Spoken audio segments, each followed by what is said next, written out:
はい、哲也です。今日はですね、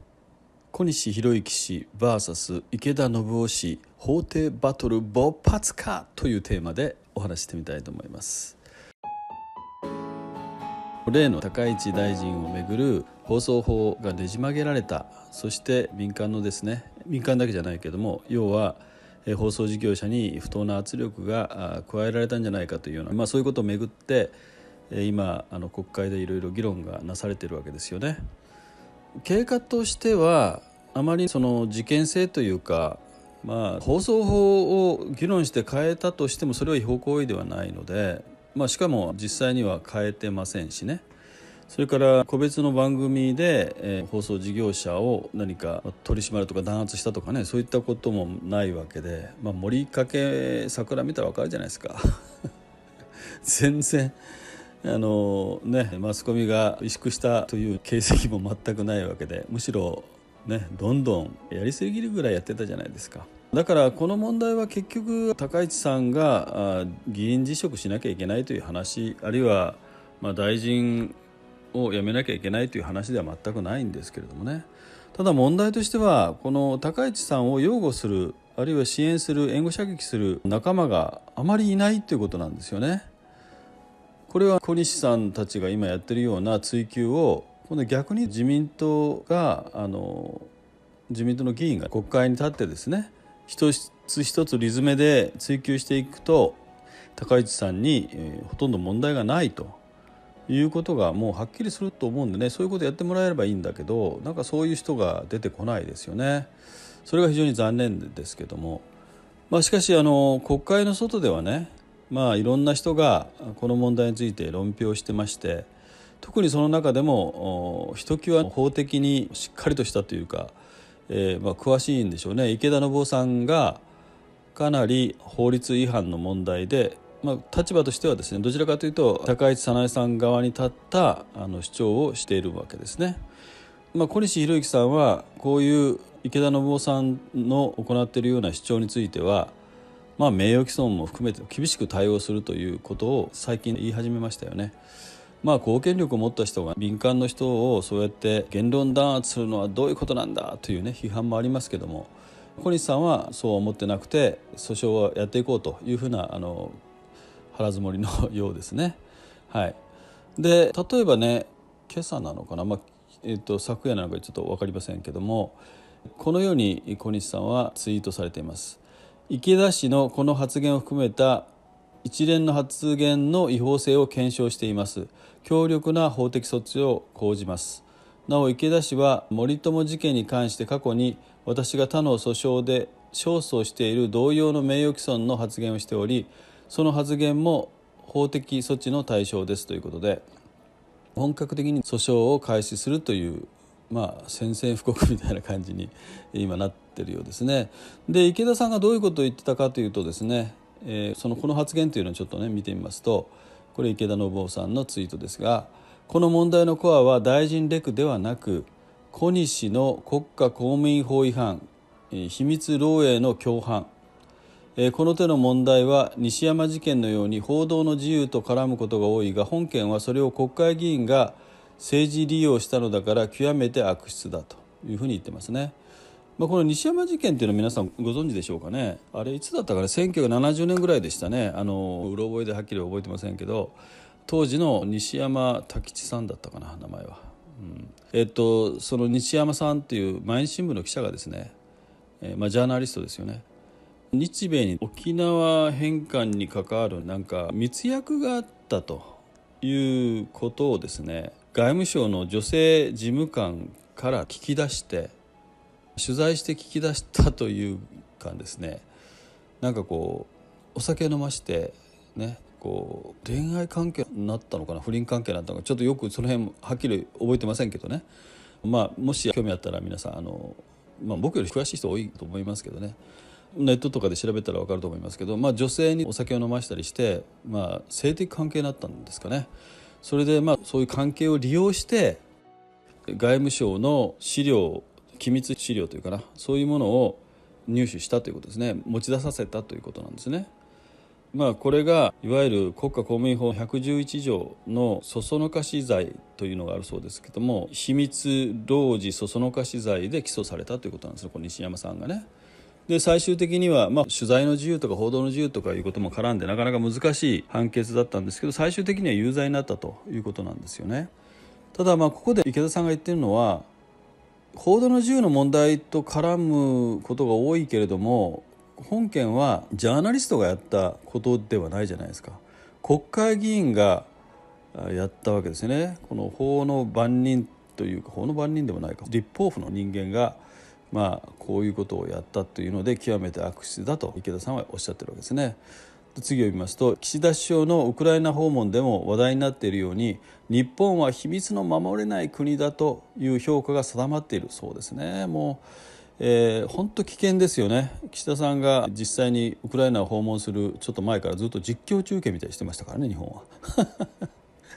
もう本当危ないったらありゃしないね。もうね、ロシアとかにも全部筒抜けですからね、これね。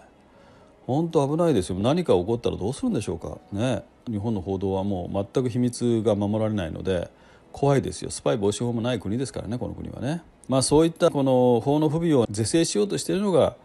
実は高市早苗さんなわけですよね。だから僕はこの人絶対守らなきゃいけないと思ってるんですけども、その話いいとして、日本は秘密の守れない国だという評価が定まっていると。この汚名を挽回するためにも、汚名を挽回というのはちょっと言い方おかしいですね。汚名を返上するためにもという意味でしょうね。汚名を返上するためにも政府が小西を告発し法廷で決着をつけるべきだと。これ以外も今までもさまざまな形で小西洋之さんを批判してきたわけですね、池田さんは。で小西さんはこの発言も含めた一連の発言の違法性を検証して法的措置を取るということを言っています。名誉毀損というのはね、民事と刑事がありましてね、民事というのは名誉毀損で受けた損害を賠償させる、金銭的な保証をさせると。それから刑事事件というのは罪を確定させるということですよね。だから刑事罰を与えるということですよね。刑事罰の中にもお金が50万とかね、そんなのがありますけど、名誉毀損の民事訴訟でもですね、10万から100万ぐらいの間で決着することが多いようですけど、そういうことをこれからやっていくと。で、池田さんをスケープゴートにしてですね、次から何人かどんどん名誉毀損で訴える可能性もありますけれども、さてじゃあそういうふうに言われた池田さんはどういうふうに言ってるかというと、これ面白いんですよね。面白いと言っちゃいけないか、こういうふうにツイートしています。小西さんに対して、訴訟を起こしたら私は東京地検に小西とその共犯者氏名不詳を国家公務員法違反、これ100条と111条だと思いますけども、国家公務員法違反で告発する。極秘文書の動かぬ証拠があるんだからこんな筋のいい事件はないとね。筋のいい事件というのは勝訴できる事件という意味なんでしょうかね。ですからもし訴訟をするんだったら刑事的な訴訟を起こすぞと、刑事告発するぞということですよね。それで対抗しようとしているわけです。そうなるとね、これは小西さんが池田さんを民事刑事で提訴し、そして池田さんがこの国家公務員法違反で刑事告発するという可能性があるということですね。で僕はこのことについてどう思うかということなんですけど、やったらいいんじゃないかなと思うんですよ。両方ともですね。僕は国家公務員がね、一般の民間人を訴えるというのはあんまりやるべきではないと思います。公権力を持った者がですよ、やるべきではないとは思いますけどもね、それは小西さんが政治家として判断されればいいと思います。どうするかはね、どのような批判が来るかちょっとよく分かりませんけれども、僕はされない方がいいとは思いますが、僕は止めることもできませんし、公権力を持った者がそういう言論弾圧的なことをしていいのかという批判が出てくる可能性はね、これはあると思いますよ。一方の池田さんはですね、これは政府に起こしなさい、政府というかね、総務省とかそういうところに、あるいは政治家にですね、国会議員に東京地検に刑事告発しろと、ずっと言ってきた人ですから、しないんだったら自分がやるということになるわけでしょうね。で僕はそれは両方ともね、本当にやった方がいいと思うんだったらやればいいと思いますよ。一番いけないのはうやむやっていうのは良くないですよね。やっぱりはっきりさせてほしいと思ってます。法律の専門家ではないので、本当に国家公務員法100条とか111条、100条というのは秘密保持義務違反ですよね。それから111条というのはいわいわゆるそそのかしですよ。そういうものに当たらないのか当たるのか、この辺はやっぱりはっきりしてほしいですよね。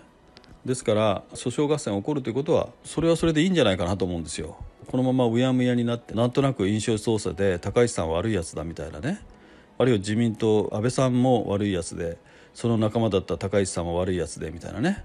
そういうなんか位置づけになってるじゃないですか。それは本当に困るんですよ。マスコミの報道が特にもう僕はねこれ問題だと思いますよね。もう偏向報道が僕は蔓延してるというふうに思うんですよ。なんか高市さんたちがね放送法をねじ曲げて放送事業者に圧力かけて自由な報道ができなくなったみたいなことを言ってる人がいるけど、全然そんなことないじゃないですか。ちょっと話ずれるかもしれないけど、最近もね小西さんが当時高市大臣レクの結果という書面を提示してね、その文書作成に関与した3人に、捏造の認識はなかったんだから捏造はなかったんだ、もう勝負あったでしょ、高市さん早く議員も大臣も辞めなさい、白旗あげなさいみたいなね、そういうことを言ってましたけれども、そしてマスコミもですねそのままなんか報道してるんですよね。総務省の調べでは捏造はなかったみたいなね、捏造だったらやめると高市さんは言ってたわけですけども、この報道だと高市さんが嘘を言ったんだから高市さんやめなさいよっていうね、そういう流れになるじゃないですか。こういう報道はやっぱり良くないと思うんですよね。なぜかというとあの時6人当事者がいたわけですよね。でその6人のうち3人が文書作成に関わっている人ですよ。で文書作成に関わった人たちが、捏造の認識はなかったと。で、よく覚えてないけど捏造の認識はなくて西形さんというね課長補佐かなんかだった人ですけど、その人が上司も関与した上でこういう文書が残っているということはこういうことがあったんじゃないかと思うみたいなことを言ってるわけですね。で捏造の認識はなかったということで、この3人ともね文書作成に関わった安藤さんとそれから長潮さんだったかな、関わった人たちが捏造という認識はなかったと。それは捏造しましたって言ったらもうすぐ捕まっちゃいますからねだから捏造したとは言わないで、捏造という認識はなかった、ひょっとして間違いもあるかもしれませんけど、ちょっと事実と違うことがあったかもしれませんけど捏造という認識はなかったんですよみたいな、なんかね含みを持たせたような発言してますけども、ただ後の高市さんの方ですね、高市大臣、それから当時の大臣とそれから平川参事官とそれからもう一人松井秘書官でしたかね、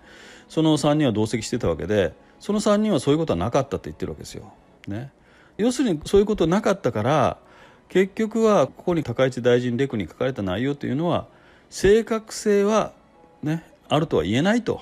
いう結論なんですよ。で結論はそうなんですよ。だから文章の正確性は担保されないというか、正確ではない、文章は正確ではないというのが結論ですよ。ところが捏造はなかったってマスコミ報道してるじゃないですか。それで僕はこういうツイートしたんですよ。これで皆さんちょっと考えてみてください。ある部屋に6人いた。そのうち3人に異性の体を触った疑いが生じた。警察がその3人に痴漢の認識はあったかと尋ねた。3人とも触ったかもしれないが、記憶がね定かじゃないけどだいぶ前のことなんでみたいな触ったかもしれないが痴漢の認識はなかったと供述。同席した残りの3人は彼らは痴漢したと思うと証言。さてこの場合マスコミは痴漢はなかったと報道してよいかというね、こういう問いかけをしてみたんですよね。皆さんどう思いますか？全く同じ事件じゃないので、また哲也はなんかちょっと違ったね事例を出して、みんなをだまくらかそうとしてるみたいなね、そういう批判が来るんですけども、一つのこれは参考文として皆さん考えていただきたいんですけど、全く同じじゃないので全く同じとは言えませんけど、これに近い感じなんですよね。6人いて3人が痴漢の認識はなかった、でも触ったかもしれないがと、それは別の意味で、例えばちょっと膝が痛そうにしたからちょっと膝大丈夫ですかとこうさすろうとしたとか分からんけどね、それはちょっと例としては良くないかな、よく分かりませんけど、要するに痴漢の認識はなかったと言ったら痴漢はなかったと報道してるみたいなもんです。でも他の同席した3人はいやなんか触ってましたよ、完全にあれ痴漢でしたよみたいな、